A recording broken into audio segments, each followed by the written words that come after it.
Terima kasih Anda masih bersama kami di Kilas Kompas. Saudara, judi online masih menjadi permasalahan serius dan target kepolisian untuk segera diberantas.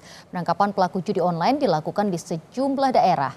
Miris, hampir 100 orang dilaporkan menjalani rawat inap akibat kecanduan judi online.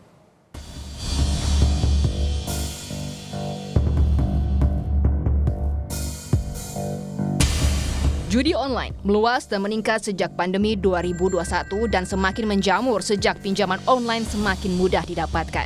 Divisi Psikiatri Rumah Sakit Cipto Mangunkusumo menjelaskan, adiksi judi online semakin besar di awal tahun 2024. Di RSCM, pasien kecanduan judi online meningkat hingga 2 kali lipat.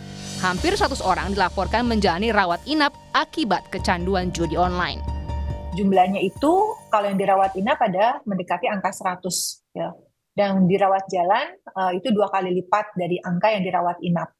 Sehingga kalau kita lihat ini kan skup kecil saja ya di Jakarta di RSCM. Tapi pasiennya juga dari berbagai daerah juga. Jadi kalau misalnya kita berangkat dari skup kecil kemudian kita nasionalisasikan di skup besar Indonesia, tentu angkanya itu akan kita temukan berlipat-lipat jauh lebih besar. Perputaran uang judi online memang menggiurkan. Dari kasus perjudian online yang melibatkan 11 orang pegawai Kementerian Komunikasi dan Digital saja, Polda Metro Jaya telah menyita uang tunai lebih dari 73 miliar rupiah. Jumlah ini belum termasuk pemblokiran terhadap 47 rekening milik para pelaku.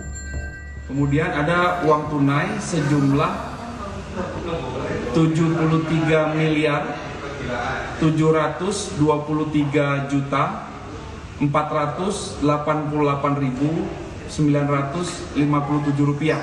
Kemudian penyidik juga telah mengajukan pemblokiran terhadap 47 rekening milik para tersangka dan sedang menginventarisir rekening website judi online untuk selanjutnya dilakukan pemblokiran.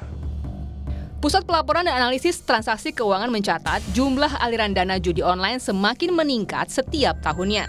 Lembaga intelijen keuangan ini mendapati berbagai kode dan modus yang digunakan para pelaku dalam menjalankan aksinya. Uang itu datang dari mana-mana, dari berbagai macam rekening, kemudian dikumpulkan di satu rekening pelaku. Bisa juga dari pelaku kirim ke mana-mana, nanti kembali lagi ke rekening dia. Jadi macam-macam, bisa juga terputus gitu ya, disetor secara tunai, masuk ke rekening, lalu kemudian nanti disebarluaskan ke rekening lainnya.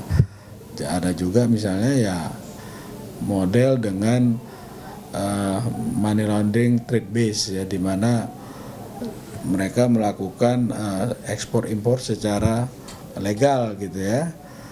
Itu sudah ada 174 triliun. Di semester 1 ini aja loh. Uang itu datang dari mana-mana, dari berbagai macam rekening, kemudian dikumpulkan di satu rekening pelaku. Bisa juga dari pelaku kirim ke mana-mana, nanti kembali lagi ke rekening dia. Jadi macam-macam, bisa juga terputus gitu ya. Kominfo, Bank Indonesia dan OJK diketahui telah memblokir lebih dari 7.000 rekening bank dan lebih dari 500 akun dompet digital terkait judi online. Sementara menurut Mutia Hafid, sejak 10 hari usai dirinya dilantik menjadi Menteri Komunikasi dan Digital, kementeriannya telah memblokir 187.000 situs judi online. Jumlah ini bukan menunjukkan prestasi, tapi tali cambuk bagi pemerintah untuk serius perang terhadap judi online. Tim Liputan Kompas TV.